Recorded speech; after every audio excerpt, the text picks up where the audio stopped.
Welcome to Trading Lounge and the S&P 500 for the 5th of June, 6:20 a.m. Sydney time. So on the weekly chart here, we're looking at wave 3 here with an A wave here, an A and a B and a C wave here for the B wave, and down for the C wave for wave 4. So that means we'll be looking for wave 5 to the upside here. This whole pattern here is an expanded flat pattern, and we could see that in some banks as well. We took out the tops here. Goldman Sachs, we've been tracking that. When that came down for its A wave here, it never made a new high above this one here, above the previous high here. So it had a nice A, B and C correction here. So that helped with identifying the situation as well. So what we're looking for now from wave 4, we're looking up into wave 5 here.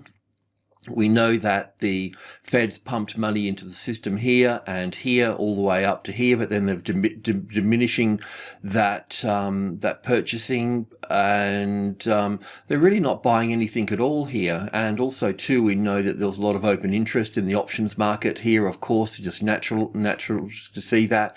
But the market's just pushing up through all of that as well, and it looks like it wants to continue higher. So we always need to be cautious, but as I mentioned some time ago, getting a nice tested support on top of 3,000 would be a catalyst for further upside as well. But the other point here in the structure that we're looking at to the upside, we can count it in different ways. I think everybody knows that. But the important thing is that it appears to be impulsive. So rather than corrective, we're not getting overlapping wave structures. We're getting nice, clean impulse waves to the upside. So we've been tracking two counts. One that would, well, let's just go in and have a bit of a look, shall we? So drilling in here now. We were looking at one count that had 1, 2, 3, 4, and 5, and finishing, well, just about where it is really, as copy this as wave 1 in here, and we'll look at that. There's also the possibility that we've been looking at this too in terms of having wave 1 here and wave 2 here, and then another 1 and 2 up here. It's also possible to have wave 1 here as well, and then wave 2 sitting here as well for this. And this would sort of line up with some of the banks. So, yeah, we just need to keep an eye on both of them. But as long as we're getting impulse structures to the upside through here, we just continue to move in long. So even though that we can have 2 counts or 3 counts, but they're all heading in the same direction, which is the main point. There's just a few little spaces that we just need to be a little bit cautious in. So let's go in and have a look. One of the conservative moves to the upside we've been looking at was wave 1 here, 2 here, 1 and 2 and 3, ABC for 4, another expanded flat, and up for 5 here for wave 3, ABC for 4 here, and then going up for wave 5 here in terms of 1 and 2 and 3 and 4 and 5 here. As I've mentioned before,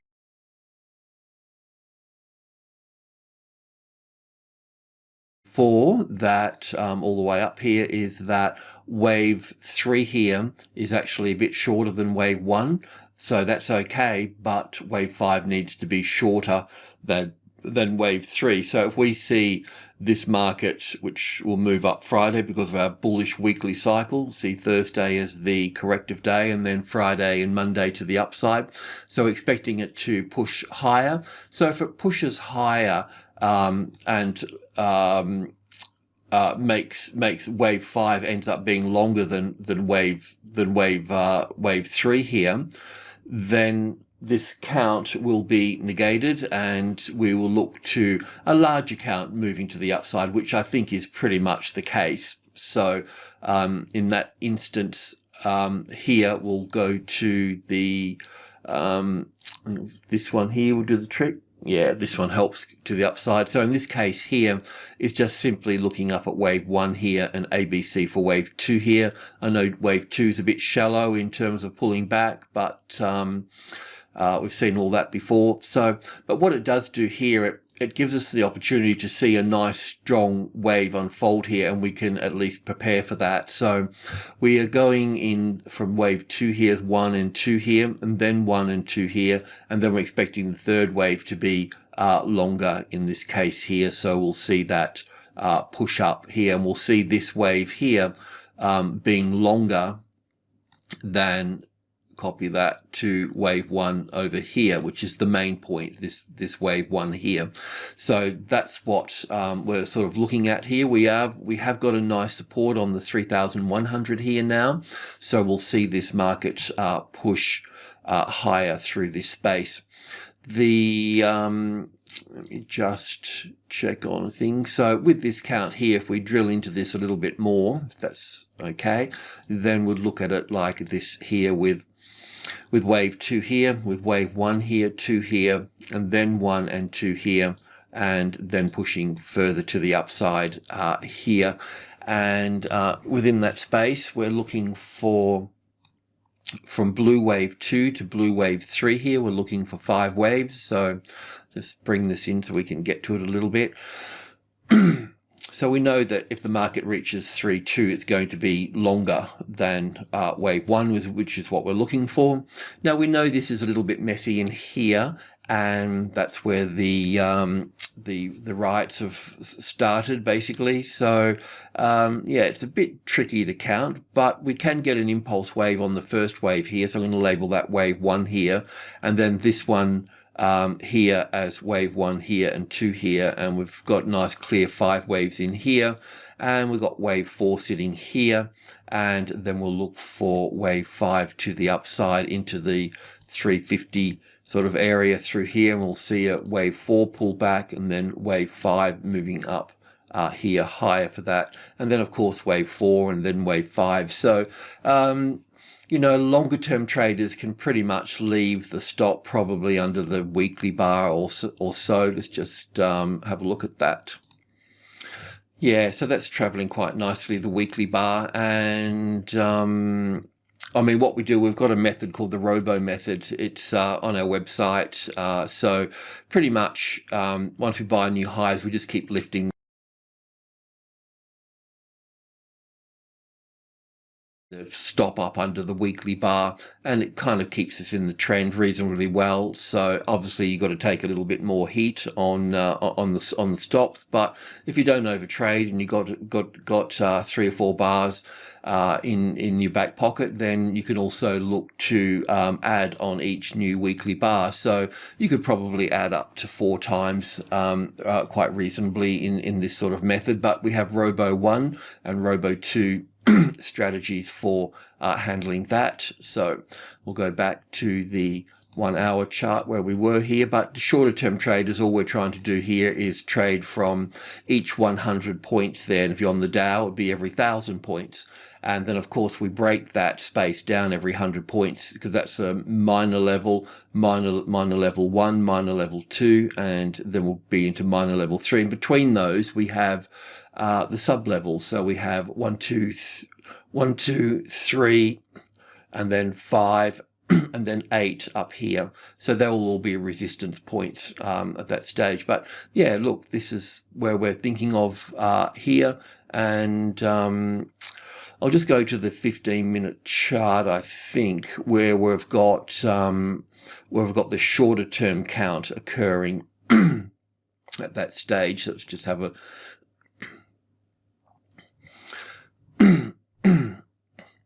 so this was looking at a little wave 4 here, and then building up into, like, to finish this off here. Do you know, if this wave 5 here was going to be shorter than wave blue wave 1, then we'll be looking for a top. So from wave 4 here, we were looking at 1 and 2 here, and then 1 and 2 and 3 and 4 and 5 for the third wave, fourth wave and fifth wave. So it still doesn't really give us, it's going to be longer, you know. So, and what I'm talking about here is, if I can just go to the 4 hour chart here again, this one here needs to be shorter than this one here. So with this one here, of course, we've got this. Let's just bring this into so we understand what we're talking about here. So this is the length of wave 1 roughly. Let's just check on that a bit. Not quite. So for this to be wave 5, it needs to be shorter than this one here. So we'll bring that brings us in at 32. So a move above 32, and you know that this count is not correct. Okay, that's what I'm trying to say. So going back to that 15-minute chart here, picking it up from this blue wave 4 here, we need to see this 5-wave structure complete within this 33,200 here in that instance. So it needs to be, can't really go, can't go clearly above that as such. And we'll look at that as 1 and 2 here, and then 1 and 2 and 3 and 4 and 5 here for the 3rd wave, 4th wave, and 5th wave. It may play out like that. So it's possible. And also too as well, for this bullish move to play out here, just it needs to take out this high here. So once that high here is breached, that confirms that we're going to the upside. Because otherwise we can look at this as 5 waves down here, and then a correction, and then down for 1 and back for 2, and then down for 1 and back for 2 here, and then down again. And that means we'd want to be short under this level here. That means that we would have a top in play as this wave 5 here. And I'm just shooting the breeze here. So in this case, we could look at this as something like from this point here to this point here as wave 5 finishing just here. I don't think it's the case at all, but I'm just pointing out the downside to it at all. So it would be taking this low out here would be the bearish scenario for that point. Okay, so at least we talk about that, because somebody mentioned, Pete, you're just talking about the upside all the time, and he was right. I'll get a bit lost in that. We need to look at both sides all the time. We don't want to be sort of attached to just one side, but at that point there, then that would create weakness and overlapping structures in the market at that point there as well. So yeah, but as it stands, once that's been clicked here, we can be looking to move to the upside with this, and you can look to add on these levels, and especially when 3,130, which is group 1, as I was mentioning, between 100 and 200, we got their minor levels, and the sub levels are 1, 2, and 3. Once we get a tested support on top of the 30 here, the 3, then the market's leaving this number. That's the confirmation, and then you'll be heading up to the next number, which is 5. There'll be a bit of a correction there. Once that becomes the support, then this will be the next resistant area here, 65, 72, and 80. Okay, I'm just going to leave it at that, but we're just going to recap the situation. So coming back into the daily chart here, we were counting as 1 and 2 and 3 and 4 and 5 here. We don't think that's the case. We'll probably see the market move through the 3,200 area here. And once that's confirmed, then we can move this count of 1, 2, 3, 4, 5, and we will begin to look at it differently in that regard. So in fact, I'm just going to move those now. And I'll put these over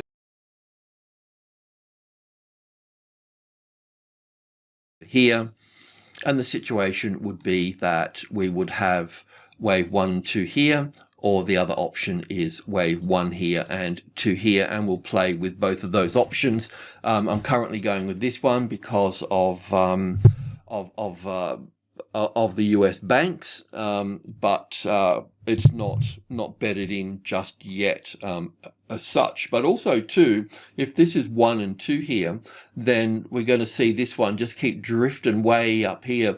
The 3rd wave normally has a problem with the tops over this side here, and this could also be 1 and 2 here, with 1 and 2 and 3 and 4 and 5 up here for the 3rd wave, then the 4th, and then the 5th. So there's a lot to consider here, but the beauty of all of this is that we know where we're going. Well, we have a little bit of confidence in that. But mind you, we had confidence down here as well, but we just wanted confidence on the turn. We wanted to be long from here, and we went long here. So we've done all the right things, but we had experience in this situation because of the other situation over here. We did exactly the same thing over here. So we just replicated that here on the medium level here, and that put us long. But besides that, we got the 5-wave countdown through here. But it was interesting down here that right at this has been interesting all the time, actually, because right on this low here, you know, how many people were like, bearish, you know, and how many people got that wrong was just incredible. And then to see them still being bearish, you know, at this point when we had support on this level, and to see them, we had bearish even to this point and bearish to this point and still bearish. The last point will be this, this last little high sitting here where this wave 2 is here. Once that becomes support, then they'll have nothing left to grab onto at that point. The only bearish side in this really whole pattern here really is if the market dropped back below the 3,000, but that may not call it bearish either, you know, because if we're still looking for this here as wave 1 here, then we would still be looking at the ABC here for wave 2 coming back and then up from that point. So I don't see it as being, I just can't see it being bearish. Not when I look at Goldman Sachs and those banks. It just doesn't add up. Okay, I'll pretty much leave it at that. But in a nutshell, the short-term trade is to go from the 3,100 to the 3,200. And you can either get out, stay in, because we'll be looking for a classic trading levels pattern sitting on top of the 32 and then pushing up higher from that point. This is a time to stay in the market if you can. Alrighty, cheers.